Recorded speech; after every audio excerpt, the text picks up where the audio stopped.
Puji Tuhan, selamat malam Bapak Ibu Saudara. Selamat berjumpa kembali dalam online discipleship Revival Total Ministry. Malam hari ini kita boleh kembali hadir untuk bersama-sama belajar firman Tuhan. Firman Tuhan yang akan kita bahas malam hari ini masih ya temanya tentang dua buah salib ya, tentang dua buah salib. Nah, Saudara, semalam sudah kita pelajari ya tentang introduction-nya, tentang bagaimana proses kelahiran baru, sehingga kita harus ikut Yesus. Nah, disitulah Tuhan berkata, kalau mengikut Yesus harus sangkal diri dan pikul salib. Salib yang mana yang dipikul itu? Kan salib Yesus sudah beres di atas Golgota 2000 tahun yang lalu. Ya, dan salib mana yang harus dipikul? Ternyata Saudara, selain salibnya Yesus, ya, Anda setiap orang percaya itu punya salib sendiri-sendiri. Ya, punya salib sendiri-sendiri. Nah, banyak orang kadang-kadang itu mengartikannya begini ya, pikul salib itu kalau menderita gitu, kalau bilang, oh saya tadi lagi mikul salib. Mikul salib, tapi pengertiannya hanya sebatas penderitaan. Jadi kalau ada penderitaan, lalu berpikir, ini salib, ya, ini salib. Jadi kalau ikut Yesus harus menderita, itu namanya memikul salib. Saudara, memang ada benarnya, ya, namanya salib itu adalah sebuah penderitaan. Yesus pun waktu memikul salib itu bukan dalam keadaan happy-happy, betul? Itu benar-benar menderita. Bahkan Yesus sampai mati di atas kayu salib itu, saudara. Ya. Nah, Anda yang harus memikul salib pun mungkin situasinya sama, ya, ada penderitaan yang harus kita alami ketika kita ikut Tuhan. Namun Saudara, kita harus tahu tujuan daripada salib itu apa, harus kita pikul, betul? Nah, tanpa mengetahui tujuan ya daripada kita memikul salib, di sini nanti Anda hanya merasa cukup puas menderita, namun tidak pernah melihat dampak dan hasilnya apa yang terjadi di dalam setiap kehidupan kita semuanya. Amin. Oke Saudara, kita akan langsung belajar tentang bagian yang kedua ya, tentang dua buah salib. Bapak Ibu Saudara, saat seseorang dilahirkan baru, ia sebenarnya telah ikut disalibkan bersama Tuhan Yesus, ya.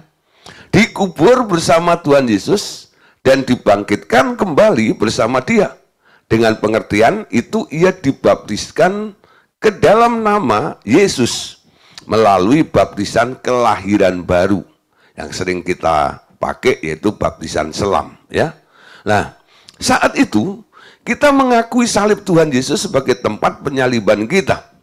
Kita sudah mati terhadap dunia bersama Dia. Nanti Bapak Saudara bisa melihat dari buku 1, yaitu pelajaran 3 tentang baptisan di situ. Nah, Saudara, kita lihat ya. Jadi orang Kristen waktu dibaptis itu kan disalibkan bersama Yesus. Apa yang disalibkan?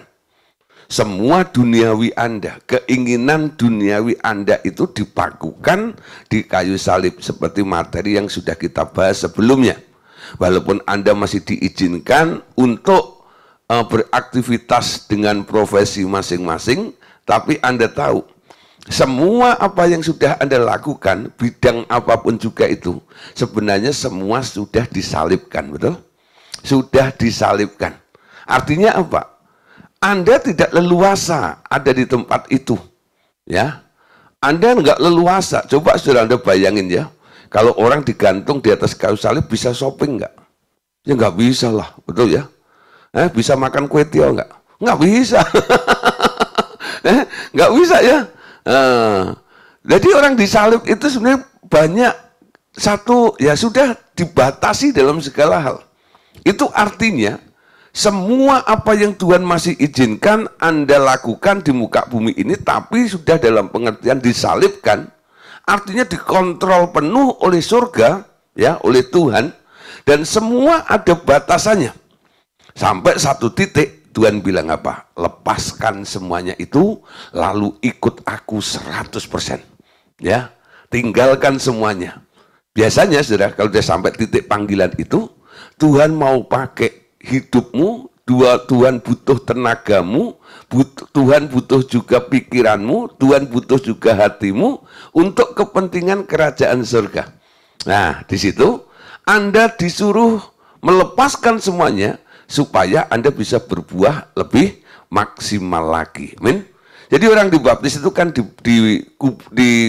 disalibkan dulu nih, dibunuh ya, disalibkan bersama Yesus tuh, aku baptis engkau, lalu dikuburkan, lalu dibangkitkan bersama dengan Tuhan Yesus. Nah, saudara, selanjutnya ya dari materi kita perhatikan, tapi dalam perjalanan Anda sebagai orang percaya ternyata Tuhan meminta Anda memikul salib Anda sendiri. Dalam pengertian bukan menyalibkan diri lagi seperti ketika Anda dibaptis. Nangkep ya? Jadi ketika Anda mengambil komitmen ya untuk dibaptis, Anda sudah disalibkan bersama dengan Yesus. Hidupmu sekarang dibatasi, diatur, dikontrol penuh oleh Tuhan. Ya. Nah, itu artinya Anda ikut Yesus, betul? Setelah Anda dibaptis, menyalibkan diri bersama dengan Tuhan Yesus atau disalibkan bersama dengan Tuhan Yesus, ternyata dalam perjalanan Anda sebagai orang percaya yang sudah menyalibkan diri di salibnya Tuhan Yesus itu, Tuhan Yesus ya meminta Anda untuk memikul salib Anda sendiri. Nah, jenis salib kedua ini sebenarnya ya bertujuan untuk mengingatkan Anda terus-menerus bahwa hidup Anda tidak bebas lagi seperti dahulu, tetapi selalu mengikut jejaknya Tuhan Yesus. Ya, nah tujuan daripada Anda disuruh memikul salib ini supaya kita terus-menerus hidup ya seperti Tuhan Yesus, mengikuti jejaknya Tuhan Yesus. Jadi boleh disimpulkan ya, salib pertama yaitu salibnya Tuhan Yesus, lalu salib yang kedua adalah salib Anda sendiri. Nah, saudara, salib Tuhan Yesus itu menceraikan kita dari dunia dan segala sistem dan kuasanya. Amin. Jadi salib Tuhan Yesus itu menceraikan kita dari dunia dengan segala sistem dan kuasanya, tetapi salib yang kedua yaitu salib Anda sekarang ya memisahkan kuasa daging dari roh Anda. Nah, perhatikan baik-baik dulu supaya dua salib ini bisa dimengerti semua dengan lebih cermat ya. Bahwa salib Tuhan Yesus itu menceraikan kita dari dunia dan segala sistem dari kuasanya, betul? Yang kedua, salib Anda yang diwajibkan Anda pikul setiap hari itu tujuannya adalah untuk memisahkan Anda ya dari kuasa daging ya, dari roh Anda.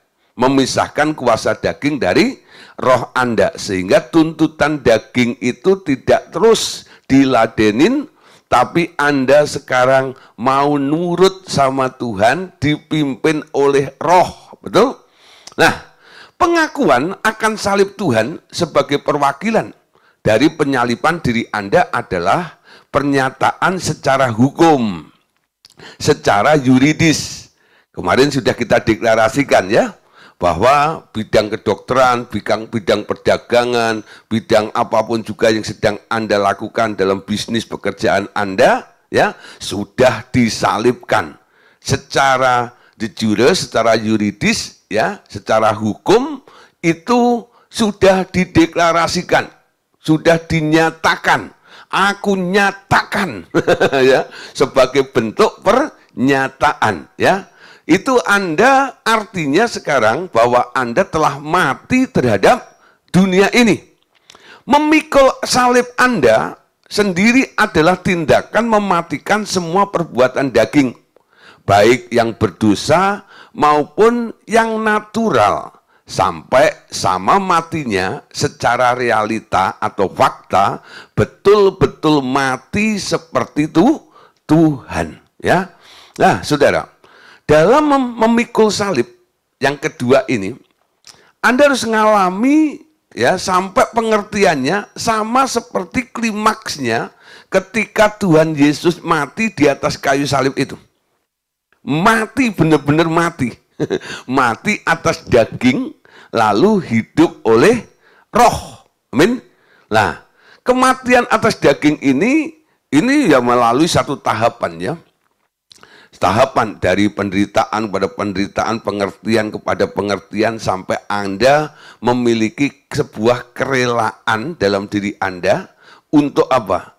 Tidak lagi menyentuh hal-hal seperti itu, lalu mulai mengikut Tuhan, ya, maunya Tuhan. Nanti saudara, perbuatan-perbuatan daging Anda itu akan mati, sehingga rohlah yang leluasa untuk memimpin di dalam kehidupan kita semuanya. Amin.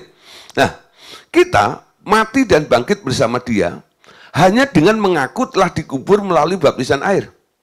Tetapi memikul salib sendiri adalah tindakan setiap hari.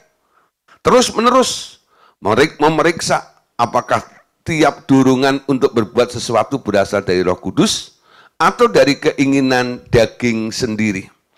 Bila itu dari daging sendiri, segera memakukannya di kayu salib lagi. Amin. Nah, saudara, sekarang Anda sendiri yang bisa ngecek. Anda sendiri yang bisa melihat apapun yang Anda kerjakan, apapun yang Anda lakukan, sumbernya dari mana? Apakah Anda masih diperbudak dengan daging? Atau Anda sudah mulai mau dipimpin oleh roh sebagai anak-anak Allah ini? Ya, keinginan daging Anda tahu ya. Apa yang bersumber dari daging pasti Anda bisa mendeteksi. Banyak orang kadang-kadang ya nggak tahu itu pura-pura nggak ngerti atau memang benar-benar nggak ngerti. Itu kadang-kadang dalam konseling, Pak, gitu ya. Kalau begini ini termasuk daging atau bukan ya? Ya, nah sebenarnya nggak usah tanya kepada mentor, gitu. Anda tahu sendiri kok, gitu. Ini daging atau roh, Anda ngerti, betul? Dengan Anda punya kerelaan, memang niatnya mau mematikan daging, saudara nggak akan bingung untuk mendeteksi ya, mana daging dan mana roh. Tapi kalau memang hatimu belum ke sana, saudara, itu yang membuat Anda bingung sendiri. Aku ini kedagingan atau enggak ya? Segala sesuatu tergantung hati Anda dulu, ya. Niat untuk memikul salib setiap hari, mematikan daging itu, kalau Anda upayakan setiap hari di dalam hidup Anda ini, Anda akan tahu, ini dorongan daging atau ini dorongan roh. Nah, saudara, setiap Anda tahu ketika Anda mendeteksi, oh ini daging. Nah, ketika itu sudah Anda ketahui itu daging, apa yang Anda lakukan? Cepat, dengan segera, pakukan di kayu salib ini. Salib yang mana? Bukan salibnya Yesus, tapi salib yang Anda pikul itu. Amin. Nah, Anda tahu ya, salib itu pengertiannya apa? Dua potong kayu, betul nggak ya? Nah, jadi keinginan Anda itu yang kayu mendatar begini, lalu dipotong dengan yang naik ke atas gitu loh. Dipotong.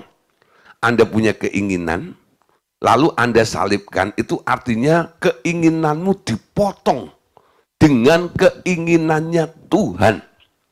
Itu namanya disalib. Betul? Bukan disalib naik mobil pelan terus disalib, itu bukan. Ya, jadi disalib itu artinya gitu ya. Nah, keinginanmu dipotong dengan keinginan atau kehendak Tuhan atau pimpinan roh itu, sehingga ya semua keinginan Anda itu digantikan dengan keinginan Tuhan di dalam hidup Anda. Nah, nanti saudara, apapun yang Anda lakukan, kalau memang Anda rela dan mau dikontrol oleh Tuhan, diatur oleh Tuhan, itu bukan hanya perkara-perkara yang bersifat ya Anda nilai sebagai hal yang Anda lihat sebagai dosa, saudara. ya. Tapi kadang-kadang juga hal-hal yang sifatnya natural. Hal-hal yang kelihatannya itu kan biasa, ya. Ada seseorang saudara ya, karena memang Tuhan itu mau dia itu lebih lagi masuk dalam rencana Tuhan. Akhirnya satu hari Tuhan bilang begini, ya, stop main golf. Golf itu dosa enggak? Enggak.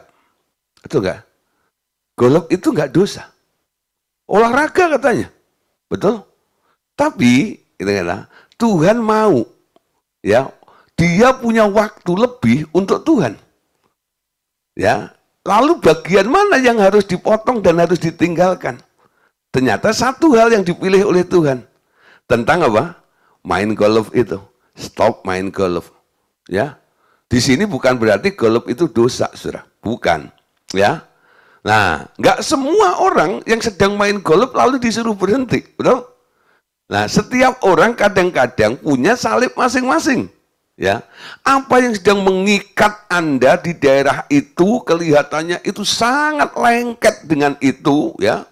Yang paling Anda sukai, yang paling Anda gemari, bahkan kadang-kadang nggak bisa tidak sama sekali, harus ada, harus Anda lakukan dan sebagainya. Sementara kalau urusan dengan Tuhan bisa Anda tunda. Tapi kalau yang ini tidak bisa Anda tunda. Kadang-kadang seperti itu, Tuhan itu cemburu, bukan? Ya, kita itu punya Allah yang cemburu, betul?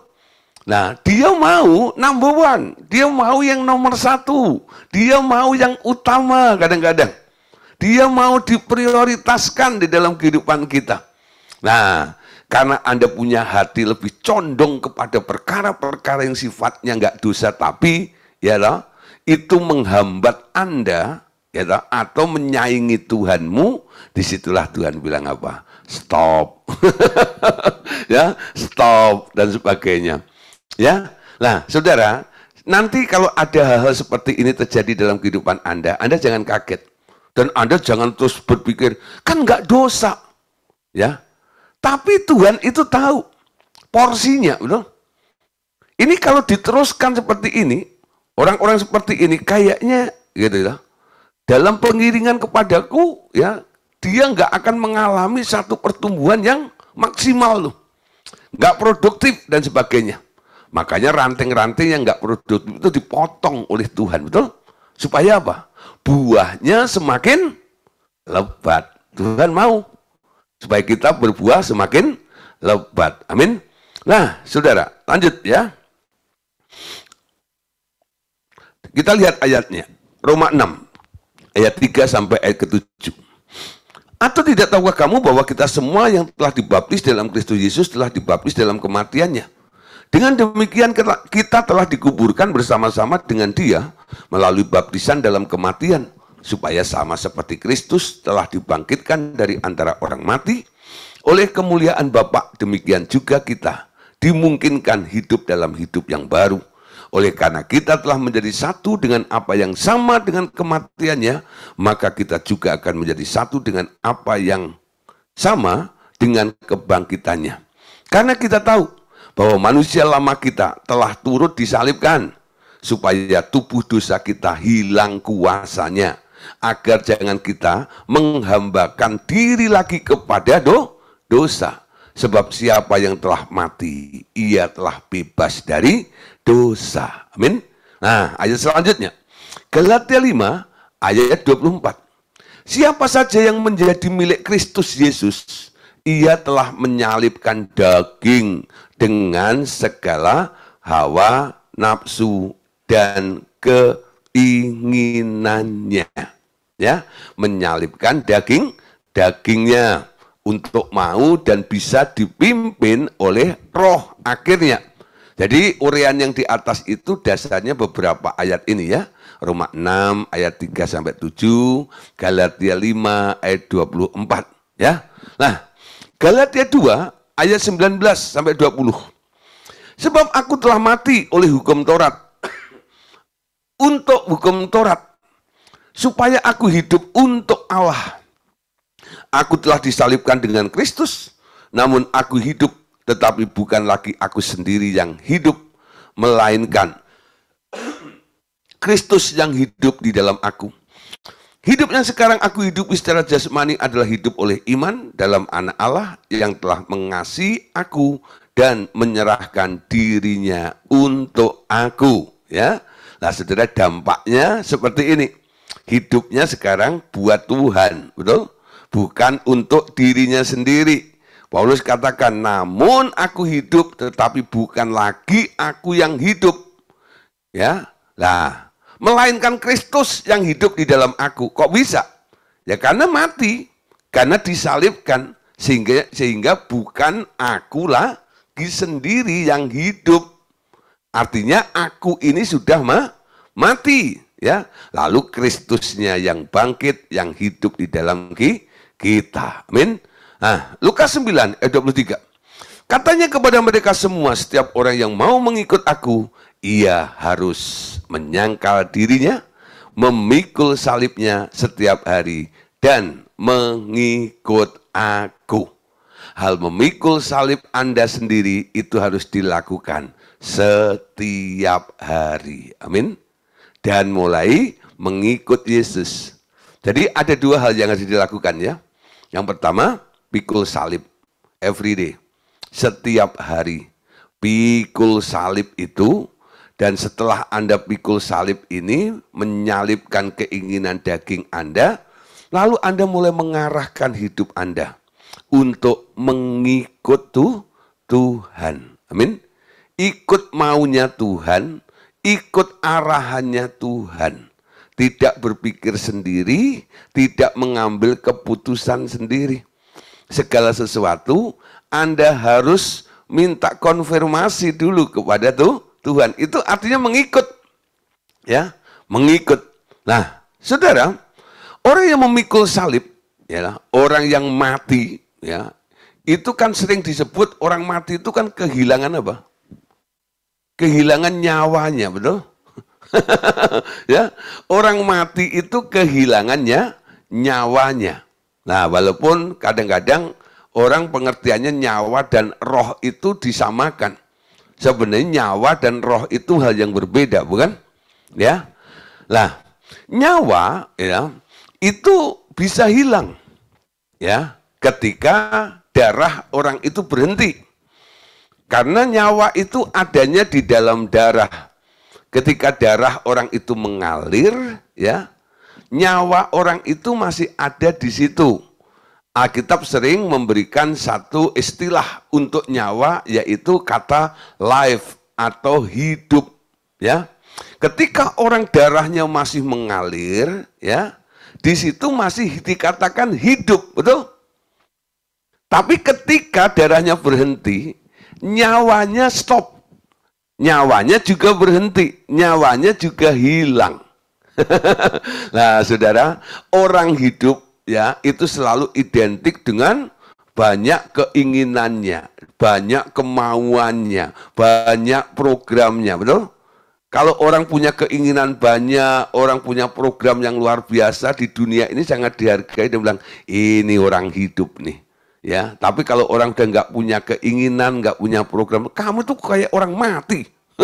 Ya, tanda orang hidup katanya punya keinginan. Nah, sekarang saudara, kalau hidupmu itu dikuasai oleh daging, produk dari hidupmu adalah produk daging, betul?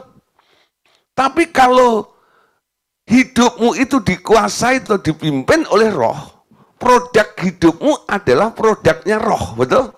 Nah, itu nanti yang akan mempengaruhi jiwa seseorang. Jiwa orang itu baik atau buruk itu tergantung produk apa yang ditaruh di dalam jiwanya.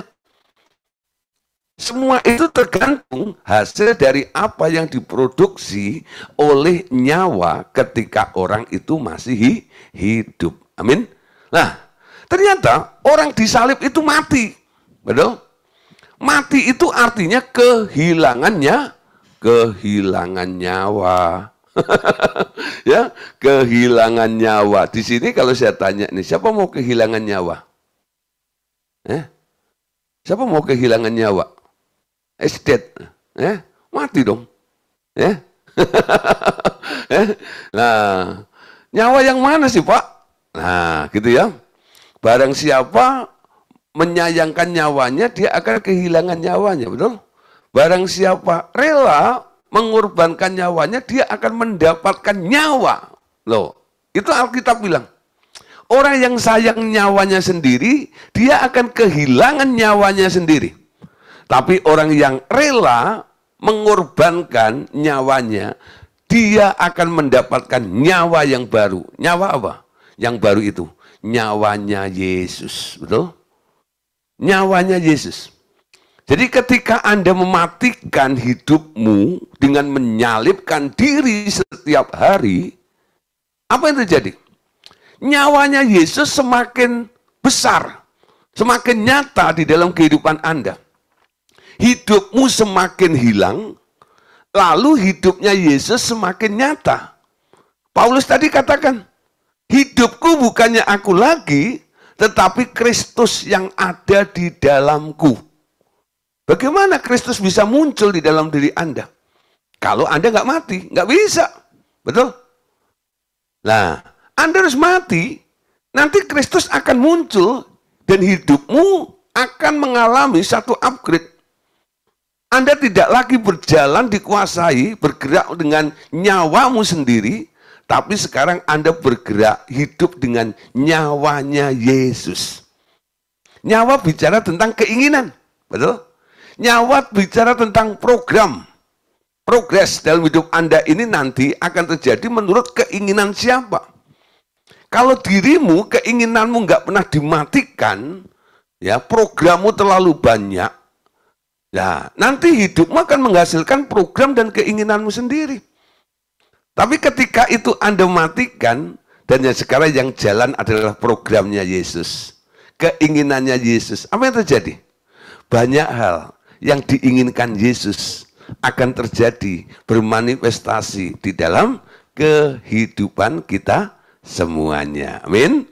Yuk saudara, malam hari ini kita dengan tekad bulat, aku mau kehilangan nyawa supaya aku boleh mendapatkan ganti nyawa yang baru, yaitu nyawanya Yesus. Ya, seorang yang bertobat dengan segera dapat menyadari bahwa hidupnya penuh dengan dosa dan memohon pengampunan akan dosa-dosanya, dan dengan tegas berjanji dan memohon kelepasan dari Tuhan untuk ikatan dosa-dosa tersebut. Tetapi yang diminta Tuhan bukan hanya perbuatan daging yang bersifat dosa saja.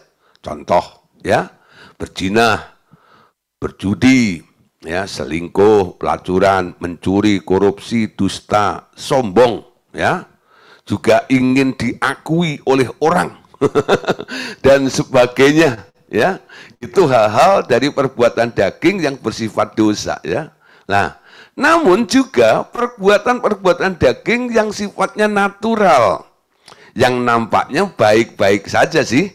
Contoh, saudara, ya, nah, yang diminta Tuhan untuk disalibkan ini, ya, membuat rencana-rencana, ya, cita-cita yang bersifat duniawi, memperoleh pekerjaan yang lebih baik, nah, mengembangkan bakat-bakat natural seperti seni, memasak, mencari posisi lebih baik dalam sistem dunia dan sebagainya. Nah, mungkin Anda bingung di sini, saudara, ya, masa sih hal-hal yang natural seperti buat rencana, cita-cita duniawi, memperoleh pekerjaan lebih baik, mengembangkan bakat natural, memasak, ya, posisi lebih baik, gitu. Kenapa harus disalibkan?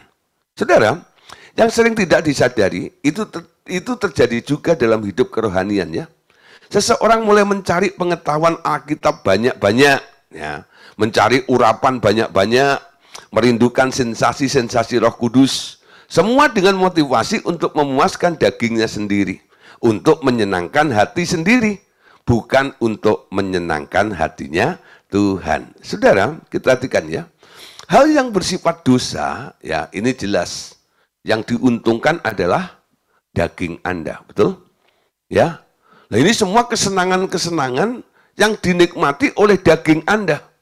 Ketika orang berzina, Ketika orang selingkuh, mencuri, korupsi, dusta, orang sombong, ingin diakui, itu siapa yang diuntungkan? Siapa yang menikmati? Itu daging, betul? Nah, tentang hal-hal yang sifatnya natural, ini juga harus Anda waspadai. Ketika Anda membuat rencana-rencana atau cita-citamu, ya, atau mungkin Anda sedang berjuang untuk memperoleh pekerjaan yang lebih baik atau mengembangkan bakat-bakat natural Anda seperti seni memasak dan sebagainya itu, sekarang Anda lihat, ya, semua yang sedang Anda kejar ini untuk kepuasan siapa? Ya, untuk kepuasan siapa? Orang yang telah disalibkan sekarang bukan hidup untuk dirinya sendiri, bukan? Hidupku bukannya aku lagi, tetapi Kristus yang ada di dalamku. Siapa yang disukakan? Siapa yang disenangkan? Harusnya Tuhan, betul? Dalam segala aspek. Ya. Ketika Anda sedang ya melakukan hal contoh tadi ya, mengembangkan bakat atau berjuang untuk memperoleh pekerjaan yang lebih baik. Apa yang Anda pikirkan? Ketika Anda ingin memperoleh pekerjaan yang lebih baik. Kebanyakan orang kalau bersifat duniawi, apa? Supaya dapat gaji lebih besar. Ya, wah, supaya lebih besar gajinya dan sebagainya gitu ya. Nah, apakah itu salah? Nah, Anda lihat di sini sekarang ya. Kita ikut Tuhan.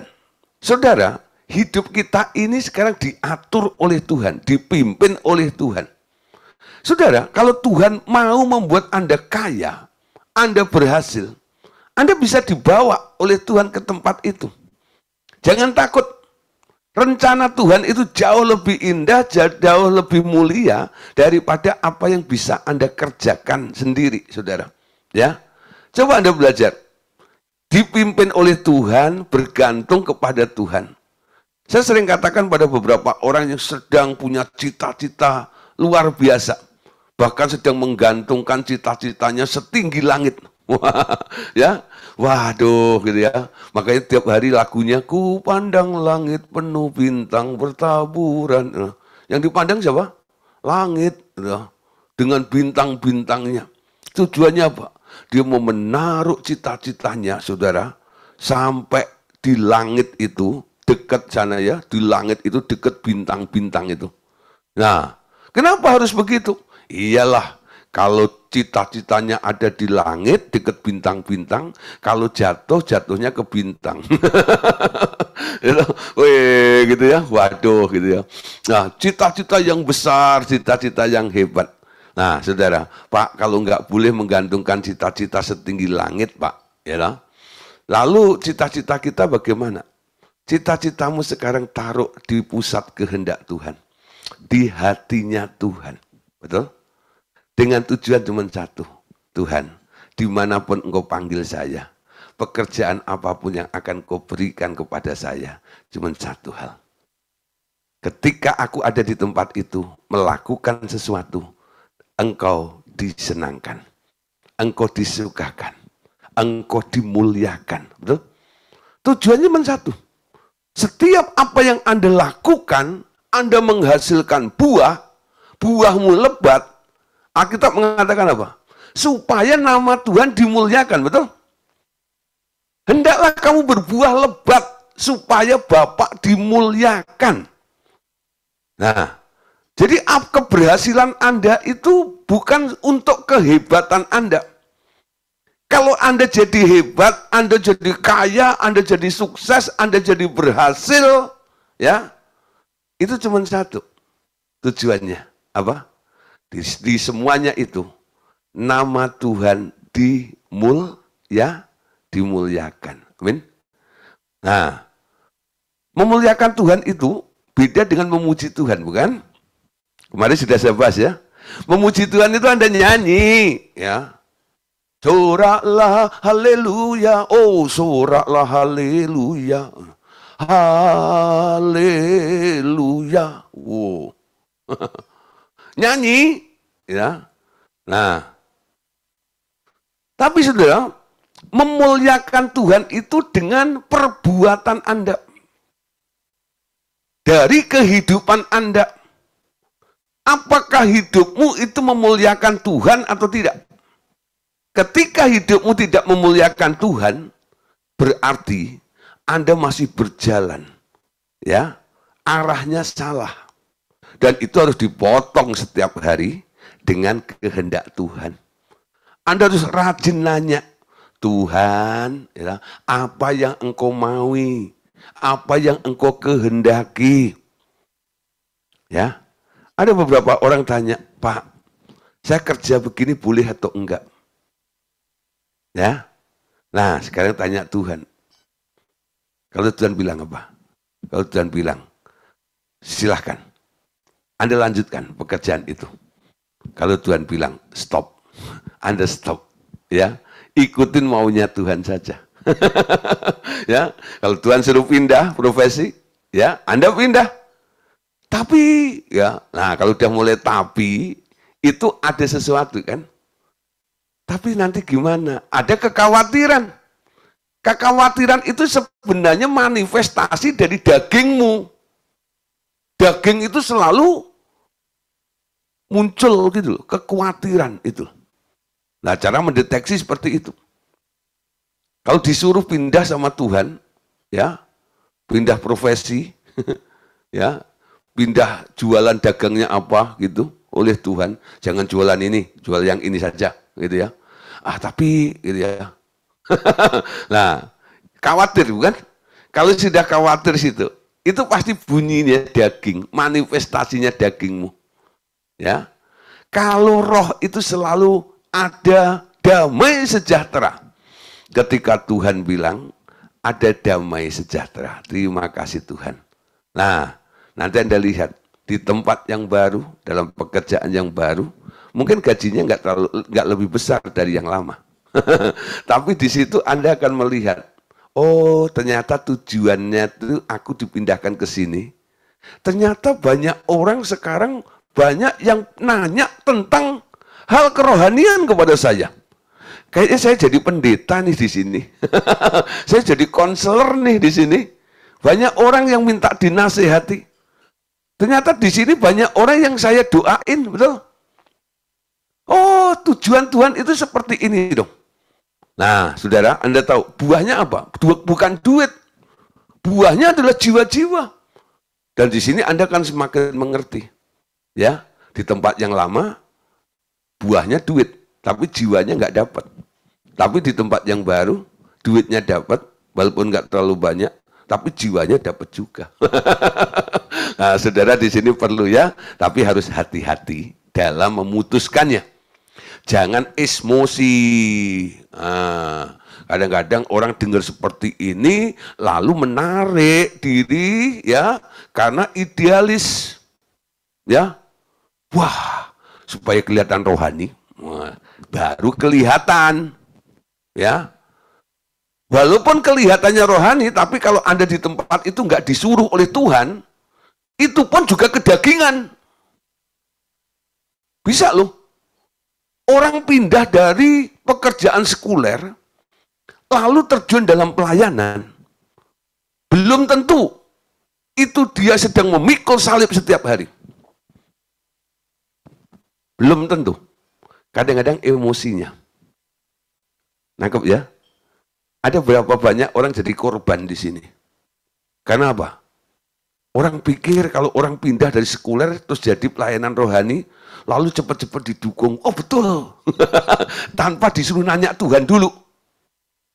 Setelah pindah, tinggalkan kerjaan, nganggur, lalu jadi beban. Beban organisasi. Tiap hari cuma mengadu, mengeluh gitu ya. Kurang ini, kurang itu. Sambil pelayanan gitu ya. Yang dilirik cuma orang kaya. Betul ya? Nama Tuhan dimuliakan enggak? Enggak sama sekali. Betul? Nangkep ya maksud saya? Ya, hati-hati. Ketika memutuskan ini, benar-benar cek sekali lagi. Ya. Karena Tuhan sedang memangkas Anda. pikul salib setiap hari itu dipotong keinginanmu untuk masuk dalam kehendak Tuhan. Betul? Kalau yang dosa jelas tuh, ya. Semua orang kan bilang, memang harus ditinggalkan karena sangat merugikan. Karena itu keinginan daging, betul? Kalau ada orang korupsi, apakah Anda mendukung? Enggak, betul? Orang berzina mendukung? Enggak, betul? Nah, tapi kalau orang mengembangkan pekerjaannya tadi itu, Anda mendukung? Bisa mendukung juga. Betul kan ya? Tapi kalau ditanya Tuhan dan Tuhan bilang stop gitu ya. Pindah sekarang, kamu bukan berurusan dengan dunia. Aku mau waktumu sepenuh waktu. Ya. Jadi full timer untuk Tuhan karena Tuhan yang suruh. Nah, di situ Tuhan juga akan pelihara dan Tuhan akan menunjukkan Anda harus melakukan apa di dalam ministrinya itu. Nah, saudara, bagian yang ketiga tadi ya, kita lihat. Yang sering tidak disadari itu juga terjadi dalam hidup kerohanian. Nah, ini orang-orang yang sudah terlibat di dalam bidang kerohanian. Ya, seseorang mulai mencari pengetahuan Alkitab banyak-banyak. Ya, sekolah Alkitab sana, sini, dan sebagainya. Ya, ikut kursus ini, kursus itu. Ya, ikut belajar kelas pemuridan, termasuk loh. Ini kan mencari pengetahuan Alkitab banyak-banyak ya. Oh puji Tuhan, Senin sampai Jumat Pak Gideon ngajar, aku mau hadir terus ya. Nah, mencari urapan banyak-banyak, cari nih ya tempat persekutuan yang ngajak menyembah, yang ada urapannya ya. Merindukan sensasi-sensasi Roh Kudus. Ada juga ya. Nah, cari karunia-karunia. Semua dengan motivasi untuk memuaskan dagingnya sendiri. Menyenangkan hati sendiri. Bukan untuk menyenangkan hati Tuhan. Ada, saudara. Ya. Orang-orang yang berkecimpung di dalam bidang kerohanian. Tapi motivasinya bukan untuk Tuhan. Ada orang melayani. Ya. Motivasinya apa? Ada yang mencari keuntungan. Ada juga, ya. Karena apa? Sudah bangkrut, ya, nggak bisa lagi, nggak ada akses untuk pekerjaan sekuler. Lalu dia berpikir, ya. Bahkan ada juga nih beberapa orang pikir gini saja. Bisnis apa ya yang nggak bangkrut itu apa ya? Yang enak dan gampang. Nah, lalu ada yang bilang begini. Itu benar-benar saya pernah dengar Pak dengan telinga saya sendiri, ya. Jadi satu hari, saudara, ya, saya diundang di sebuah gereja, ya. Lalu pada waktu break, karena itu dua sesi, ya. Lalu saya ada di toilet, lalu di toilet itu, ya orang banyak ke situ juga. Nah, ketika saya ada di toilet itu ya, nah di situ ada orang lagi bincang-bincang dengan temennya, gitu. Ngajak temennya itu bikin mau diajak buka gereja, gitu. Tahu nggak, gitu. Yuk buka gereja ya, gitu. Nah, lihat nih, ya, cow gereja katanya, nah, nggak akan bangkrut. Lalu dia mulai ngomong gini, ya kita modal segini, nanti kita undang artis-artis, gitu. Kita ini dan itu dan sebagainya, nanti orangnya banyak ini dan itu, kolektornya kan banyak ya, persepuluhannya kan banyak kan, untung dong, gitu. Sewanya nutup dong. Nah gitu. Nah, saudara, ada juga orang-orang yang motivasinya seperti itu. Ya. Tapi di sini Anda jangan menghakimi. Setiap orang, wah itu gereja itu pasti gini. Enggak, belum tentu. Ya. Nah kalau Anda pengen tahu ya tanya Roh Kudus saja tentang orang itu. Tapi jangan mengambil kesimpulan sendiri. Tapi ada orang-orang yang seperti itu. Ya. Nah, ada juga yang dia nggak cari duit dalam pelayanan. Tapi dia cari popularitas. Ya. Ada saudara. Dia bekerja dulu sampai menjadi orang kaya. Lalu setelah kaya dia jadi hamba Tuhan. Saya pernah saksikan ya. Ada satu teman dulu waktu saya masih praktek di Nganjuk, you know, ada satu orang bilang, ya, pokoknya nanti kalau aku sudah sugih, sudah kaya, aku mau jadi pendeta. Tujuannya apa? Supaya jadi pendeta kaya, pendeta hebat, pendeta top. You know? Tapi sampai akhirnya saya dengar dia sudah mati, belum pernah jadi pendeta. Ada orang-orang saudara rela berkorban dalam pelayanan, rela nombok di dalam pelayanan. Yang dicari cuma satu, popularitas, hebat, dipuji oleh orang. Itu juga termasuk kedagingan, saudara. Walaupun melayani. Amin. Nah, kenapa harus saya katakan di sini? Saya harap Bapak Ibu Saudara, ya, jangan sampai Anda terjebur ada di kondisi seperti itu. Walaupun Anda sudah terlibat di dalam pelayanan. Melayani itu harus tulus. Melayani itu cuma satu. Motivasinya. Mengabdi kepada Tuhan. Betul?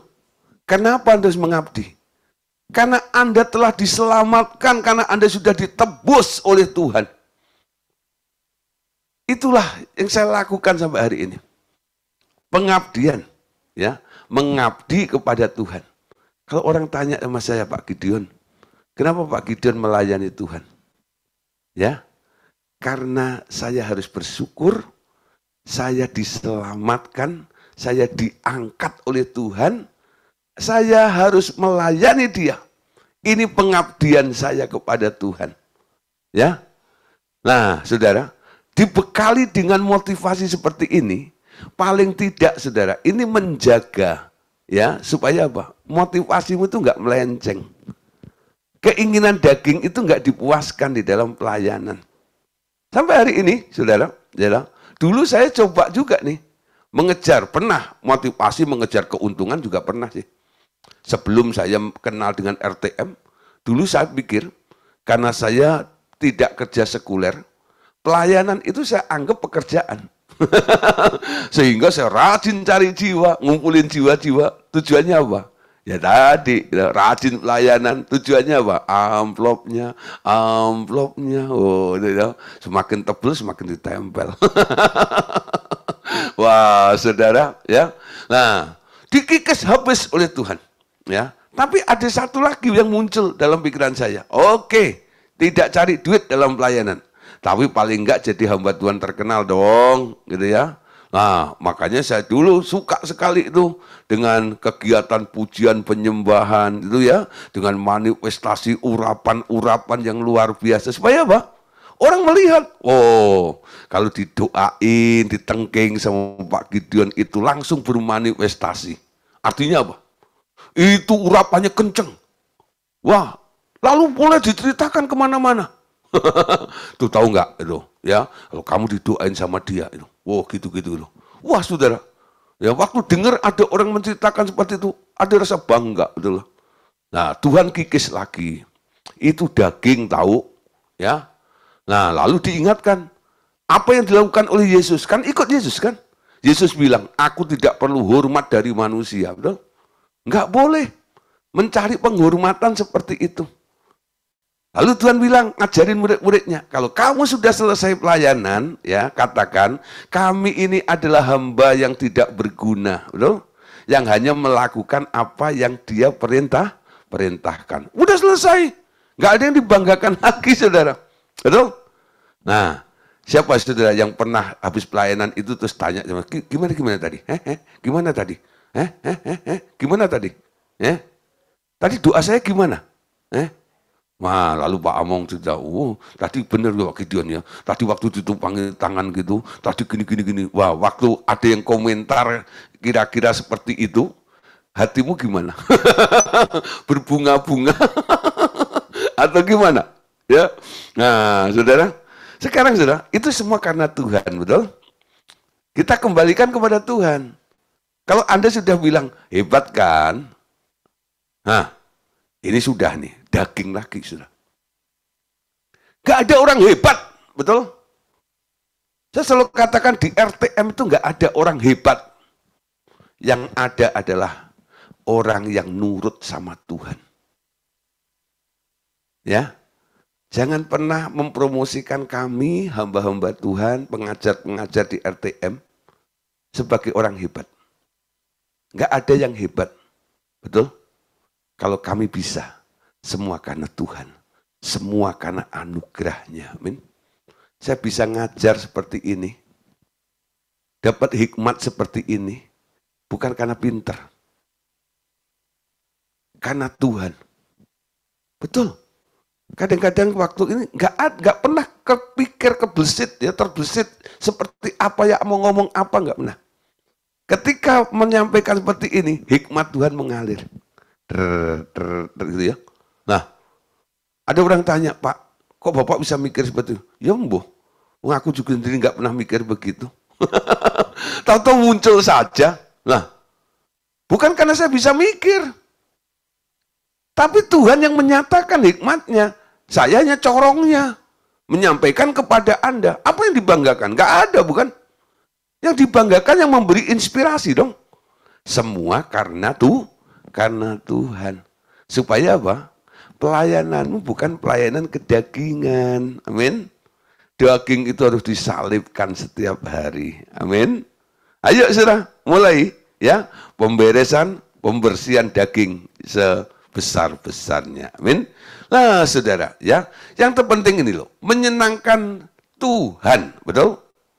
Harus menyenangkan Tuhan, bukan menyenangkan diri sendiri. Cari urapan banyak-banyak, cari karunia-karunia banyak-banyak, belajar pengetahuan Alkitab banyak-banyak. Tujuannya untuk apa? Untuk kepuasan daging Anda atau untuk menyenangkan Tuhan? Ini yang harus diwaspadai, ya. Sering orang percaya tak suka melepaskan kehidupan nyawa seperti itu. Ia ingin mengejarnya dengan akal dan pikiran dan kekuatannya sendiri, yakni dengan dagingnya sendiri. Tetapi barang siapa berani melepaskannya, ia akan memperoleh nyawanya kembali. Tetapi dengan cara dan motivasi yang kudus dan berkenan dari Dia. Amin. Nah, saudara. Jadi itu mulai belajar di sini. Ya. Harus mulai berani melepaskan nyawa, nanti akan dapat nyawa yang baru. Matius 16. Ayat 24 sampai ayat yang ke-26. Yuk baca sama-sama ya ayat ini. Matius 16 ayat 24 sampai ayat yang ke-26 ya. Nah, Matius 16 24 26, lalu Yesus berkata kepada murid-muridnya, setiap orang yang mau mengikut aku, ia harus menyangkal dirinya, memikul salibnya dan mengikut aku. Ayat 25, karena barang siapa mau menyelamatkan nyawanya, ia akan kehilangan nyawanya. Tetapi barang siapa kehilangan nyawanya karena aku, ia akan memperolehnya. Apa gunanya seorang memperoleh seluruh dunia, tetapi kehilangan nyawanya? Dan apakah yang dapat diberikannya sebagai ganti nyawanya? Saudara, penekanannya ada di ayat 25. Ya, karena barang siapa mau menyelamatkan nyawanya, ia akan kehilangan nyawa. Tetapi barang siapa kehilangan nyawanya karena aku, ia akan memperolehnya.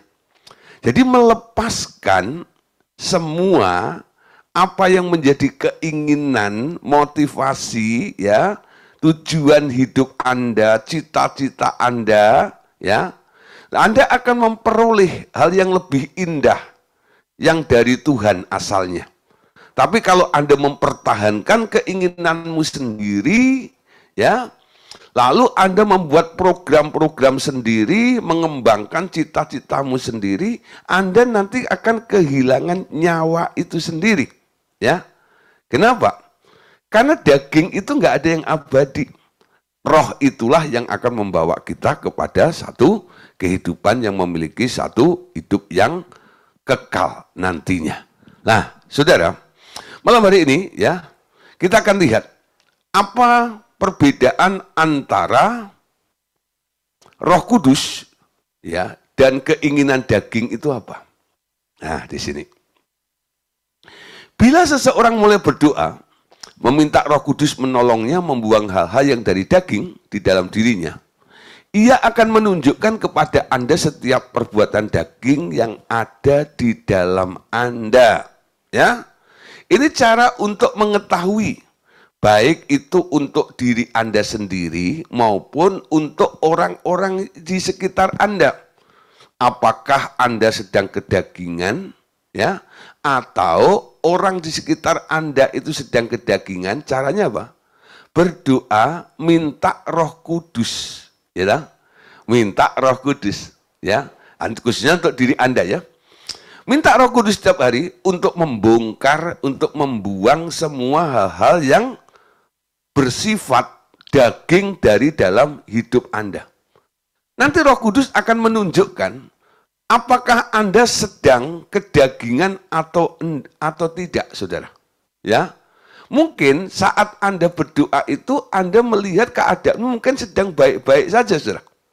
Tapi ketika Roh Kudus membongkar semuanya, ternyata di balik senyummu, ternyata ada sesuatu yang jahat.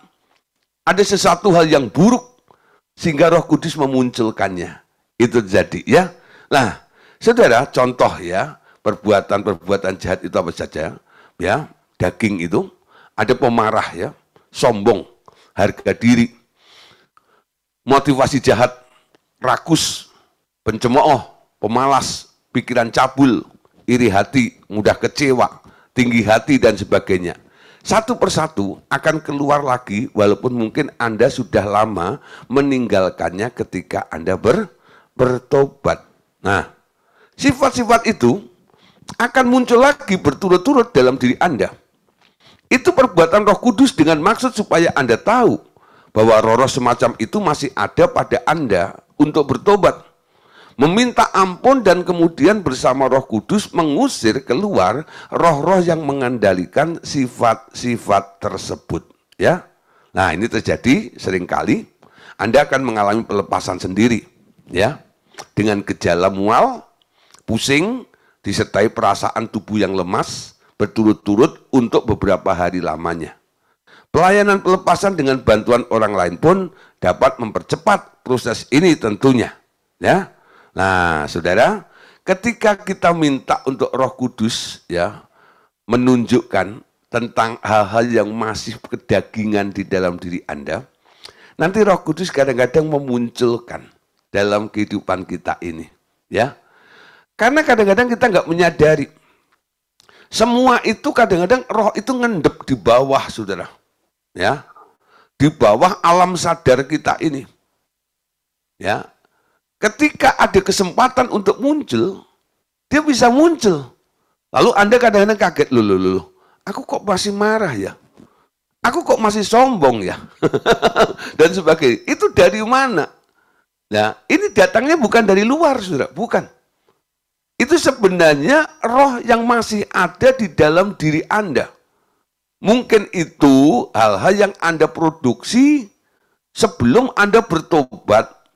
Pada waktu pelepasan mungkin belum tuntas, ya, sehingga akar-akarnya masih ada, benih-benihnya masih ada, sehingga satu hari itu bisa muncul kembali dari diri Anda, ya. Minta Roh Kudus. Roh Kudus tunjukkan apa yang masih kedagingan di dalam diri saya. Nah, nanti saudara, mungkin Anda akan merasa mual, pusing sendiri, gitu ya. Habis pusing ini Anda akan bermanifestasi seperti apa yang mungkin Anda tidak inginkan, ya. Ada orang ya, habis didoain ya supaya ini dalam nama Tuhan Yesus, ya, semua hal-hal yang buruk dalam daging ini, ya, dalam nama Yesus lepas dari orang ini, ya, diusir semuanya. Nah, kelihatannya nggak manifest, saudara. Tapi setelah dia pulang, saudara, dia kaget. Dari kebiasaan dia jadi orang baik itu, loh, hari itu kok dia jadi marah-marah, ada juga disombong dan sebagainya. Kenapa ya Pak bisa begitu? Itu Roh Kudus menunjukkan bahwa ada, masih ada. Ya, ibaratnya seperti ini, saudara. Anda tahu ya, yang biasa minum kopi, ya, nah apalagi kopi tubruk, ya, kalau kopi sasetan tuh ya kadang-kadang kan nggak ada ampasnya ya. Nah, udah jadi air semuanya. Tapi kalau kopi tubruk itu ya kadang-kadang itu udah masuk gitu, lah itu ampasnya itu kan ada di bawah kalau dibiarkan mengendap seperti itu ya. Lalu apa yang terjadi? Air itu lama-lama jadi bening ya. Karena apa? Itu ampas itu, ya, dengan pengaruhnya semuanya itu turun semuanya di bawah. Ya. Tapi kalau diaduk, apa yang terjadi? Ampasnya naik semuanya, betul? Jadi air kotor keruh seperti itu, hitam seperti itu. Karena apa? Ampas-ampasnya kopi itu naik semuanya. Ketika Roh Kudus menggarap dalam kehidupan Anda, kadang-kadang seperti itu. Ada yang kelihatan baik-baik hari ini, ketika Roh Kudus mulai membongkar dalam kehidupan Anda, ternyata masih banyak sifat-sifat roh-roh yang jahat, yang bersifat daging, yang masih ada di dalam diri Anda. Nah, kalau sudah dimunculkan, itu gampang. Coba Anda lihat ya, kalau kopi itu diaduk gitu ya, nah, lalu ampasnya di atas. Anda udah keburu pengen minum gitu, nunggu itu turun kan susah. Gitu ya. Apa yang Anda lakukan? Ambil sendok, gitu kan ya. Itu ampas yang ada di atas itu Anda serok aja, shit gitu ya, buang. Serok lagi, buang. Ambil lagi, buang. Tapi yang di atas hilang ya. Anda bisa minum. Nah, dimunculkan untuk supaya mudah dibuang. Nangkep ya? Jadi bukan untuk mempermalukan Anda, tidak. Bukan untuk mengintimidasi Anda, tidak. Maksud tujuan Roh Kudus memunculkan masih banyak hal yang buruk, yang jahat, yang jelek masih ada di dalam diri Anda itu. Tujuannya apa? Supaya Anda lebih cepat mengetahui dan Anda lebih cepat juga untuk membuangnya. Amin. Jadi ketika Roh Kudus bilang, memberitahu kepada Anda dengan manifestasi, loh, masih ada sombong dalam diri saya. Anda langsung bisa buang aja. Semua roh sombong dalam diri saya, nyah keluar. Buang dalam nama Tuhan Yesus. Ya. Nah, selama ini Anda pikir kalau dibilang orang sombong, enggak. Buktinya saya enggak sombong itu. Tapi kalau Roh Kudus kasih tahu Anda sombong, terima kasih atas pemberitahuannya. Lalu Anda buang. Kalau Anda enggak bisa buang sendiri, Anda tinggal cari montir, ya loh. Nah, datang ke bengkel, ya loh, di tune up.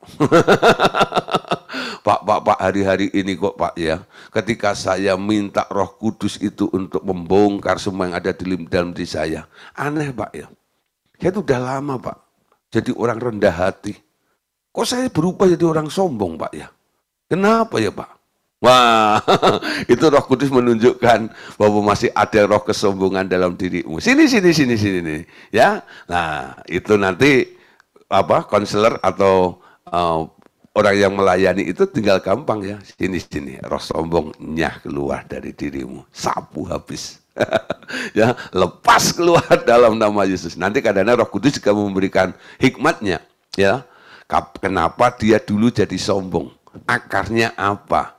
Nah, dicabut dengan akar-akarnya. Sampai situ juga, ya. Kadang-kadang yang dimunculkan kan hanya manifest kesombongannya. Tapi orang jadi sombong dulu itu mulanya bagaimana? Nanti Roh Kudus juga akan memberitahu kepada orang yang melayani. Tapi kalau Anda mau melayani diri sendiri, Anda juga minta hikmat. Ya, Roh Kudus ingatin saya. Kenapa ya? Dulu saya jadi sombong itu kenapa? Kenapa ya? Akar daripada Anda akhirnya sombong itu pun, itu bisa Anda cabut sampai akar-akarnya di sini. Ya, Roh Kudus akan membersihkan itu semuanya. Nah, saudara, pikiran manusia, ya, pikiran Anda, itu kadang-kadang ya seringkali sangat produktif dalam menghasilkan 3 hal. Apa itu? Pertama ya, khayal atau fantasi, termasuk fantasi seks dan sebagainya. Kedua, rencana yang akan dilakukan hari ini atau masa depan. Yang ketiga, tentang kenangan masa lampau, baik yang manis maupun yang melukai hati Anda. Nah, saudara, jadi ini yang sering muncul dalam pikiran-pikiran kita, ya. Nah, tiap hari mungkin daya khayal atau plan, rencana-rencana, atau kita mulai mengenang Betul ya? Ya, mengenang tentang masa lampau Anda, bernostalgia. Bernostalgia. Kalau ini mulai muncul terus, ya, kenapa ya saya mengenang terus masa lampau? Kenapa ada rencana-rencana terus dalam hidup saya itu semakin kuat? Kenapa daya khayal saya termasuk ini dan sebagainya ini kok muncul terus setiap hari? Apa yang harus kita lakukan? Minta Roh Kudus membersihkan roh-roh pengendali fantasi sampai habis dari kepala Anda. Ya, minta Roh Kudus untuk melakukan inner healing dan membersihkan semua rekaman masa lampau Anda dari memori dan mengganti kebiasaan merencana tiap hari dengan dorongan intuisi Roh Kudus atau rencana Tuhan Yesus saja. Ketiga hal itu yang menduduki imajinasi Anda, sehingga imajinasi Anda tak bisa dipakai Roh Kudus untuk memberi vision yang dari Dia, ya. Nah, saudara, di sini dibutuhkan, ya, pembersihan hidup nyawa Anda, hidup kedagingan, dan itu akan mengakibatkan indera rohani Anda terbuka dengan mudah. Indera rohani Anda akan makin bertambah tajam karena dibersihkan, ya, dan kemudian dilatih oleh Roh Kudus. Nah, saudara, untuk membuka mata indera Anda, 5 indera rohani Anda itu sebenarnya gampang, ya. Nah, bersihkan dari semua pengaruh-pengaruh tadi itu. Ketika pembersihan terjadi, indera rohmu semakin tajam setiap hari, saudara. Pengenalanmu akan kehendak Tuhan, intuisimu juga semakin hidup. Jadi kalau hari ini masih ada yang belum mengalami atau mendengar suara intuisinya, kenapa? Karena pikirannya terlalu kuat bikin program. Apa-apa dipikirin. Nah, siapa di sini? Kalau apa-apa dipikirin, ada nggak? Nggak ada ya. Emang punya pikiran. Ya, apa-apa dipikirin. Nah, saudara, sekarang kita sebagai orang rohani punya cara, punya culture berbeda, ya, kebudayaan berbeda. Apa-apa bukan untuk dipikirin, apa-apa kita bawa kepada Tuhan. Tuh. Tanya Tuhan. Tuhan, kenapa saya hari ini kok pusing? Kenapa Tuhan hari ini? Siapa yang sudah mulai lakukan itu? Tiap ada persoalan dalam kehidupan Anda nanya ke Tuhan. Bukan dipikirin. Ada nggak?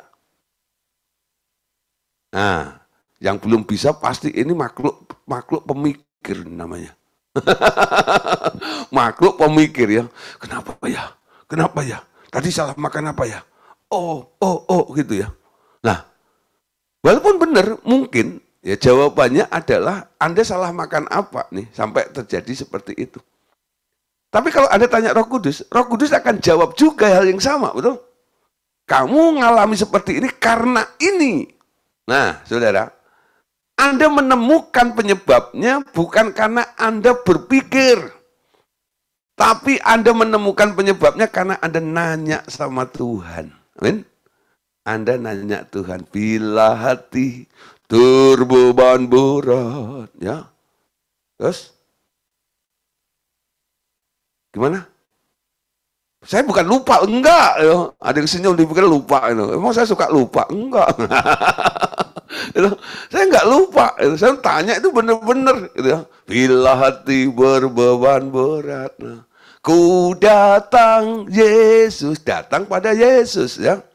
Nah, bait berikutnya, ku tanya Yesus. Lagu itu enggak bilang, bila hati berbeban berat, tak pikirin sendiri. Enggak ada.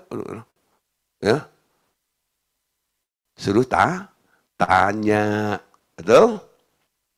Kemarin sudah saya bilang ya, manusia itu didesain, diciptakan oleh Tuhan ketika dibuat sebagai makhluk apa? Yang selalu bergantung kepada Allah, bukan makhluk pemikir, bukan. Awalnya gitu desainnya Allah. supaya bergantung kepada Allah. Tapi kenapa diberi otak? Bukankah otak untuk mikir, Pak? Nah, itu kan sekarang. Dulu ketika Allah menciptakan manusia, diberi otak itu bukan untuk mikir, untuk menangkap dan diisi oleh pikiran Allah, betul? Sehingga pikiran Allah itu penuh di dalam otakmu, gitu loh. Dulu awalnya begitu. Tapi ketika manusia sudah mengembangkan dan berpikir terus menjadi makhluk berpikir, keturunannya mulai ya menganggap itu hal yang wajar. Ya. Nah, harus mikir. Ketemu Cak Lontong, mikir. Nah, ketemu Pak Among beda sarannya. Nah, tanya Tuhan dong, gitu ya. Nanya. Emang nggak bisa mikir? Ayo, sombong namanya, betul? Kalau orang disuruh nanya sama Tuhan, terus dia bilang, emang nggak bisa mikir? Itu sombong. Ingat Petrus, sombong nggak ya? Sampai Tuhan bilang apa? Simon, aku lihat iblis sedang menampi kamu. Sebentar lagi kamu akan jatuh, betul? Petrus jatuh karena apa? Karena sombong. Dia berpikir sendiri untuk membela Tuhan. Betul? Kelihatannya rohani loh. Tapi apa yang dipikirkan Petrus tidak sama. Berbeda tujuannya sama apa yang dirancang oleh Allah untuk Tuhan Yesus. Betul? Yesus harus mati. Tapi Petrus karena sayang sama gurunya, dia nggak rela mati. Nah, karena sudah nyaman sama Yesus, betul? Kurang makan, Yesus multiplikasi, betul? Kurang ikan, ada ikan, betul? Kehabisan anggur, air diubah jadi anggur, ya. Mentok pelayanan, nggak bisa, nggak ada solusinya. Yesus datang, ada solusinya. Enak ya, ada Yesus. Lalu Yesus mau mati. Nggak boleh. Kalau engkau mati, siapa yang tolong saya? Nah, ngerti saudara? Kelihatannya sayang sama gurunya. Tapi dibalik sayang sama gurunya tadi itu, dia sebenarnya apa? Nah, ya berpikir apa? Kalau nggak ada dia gimana ya nanti? Mengasihi diri sendiri. Nah, di sini nih, saudara. Kadang-kadang kita miss, ya, dengan pikiran Allah. Ayo, saudara, kita mulai belajar ya. Mulai belajar di sini. Untuk apa? Untuk selalu tanya kepada Tuhan, ya. Oke, selanjutnya. Ya. Pembersihan hidup nyawa Anda, ya, hidup kedagingan akan mengakibatkan indera rohani terbuka dengan mudah. Indera rohani Anda akan makin bertambah tajam karena dibersihkan dan kemudian dilatih oleh Roh Kudus. Yuk kita lihat ya beberapa ayat untuk ayat penutup malam hari ini. Roma 8, 13, 14. Sebab jika kamu hidup menurut daging, kamu akan mati. Tetapi jika oleh roh kamu mematikan perbuatan-perbuatan tubuhmu, kamu akan hidup. Semua orang yang dipimpin roh Allah adalah anak-anak Allah. Amin. Nah, terus Yohanes 16, 13. Tetapi apabila ia datang, yaitu roh kebenaran, ia akan memimpin kamu ke dalam seluruh kebenaran. Sebab ia tidak akan berkata-kata dari dirinya sendiri, tetapi segala sesuatu yang didengarnya, itulah yang akan dikatakannya. Dan ia akan memberitakan kepadamu hal-hal yang akan datang. Nah, saudara dipimpin oleh roh, dibawa kepada seluruh kebenaran, dan banyak pernyataan yang akan diberikan kepada kita. Ibrani 5, 13, 14. Sebab setiap orang yang terus minum susu, ia tidak memahami ajaran tentang kebenaran, sebab ia adalah anak kecil. Tetapi makanan keras adalah untuk orang-orang dewasa yang memiliki indera yang terlatih untuk membedakan yang baik dari yang jahat. Pengalaman kita dengan Tuhan itu membuat indera kita menjadi terlatih, indera roh kita. Amin. Oke Bapak Saudara, besok kita akan lanjutkan bagaimana tubuh dosa yang jobless. Ya. Sampai kita akan terhindar karena apa? Ya, tubuh dosa nggak ada kerjaan lagi. Ya, karena kesadaran pengertian dari kita yang semakin kuat akan kebenaran ini. Oke, terima kasih untuk kebersamaan malam hari ini. Tuhan Yesus memberkati kita semuanya.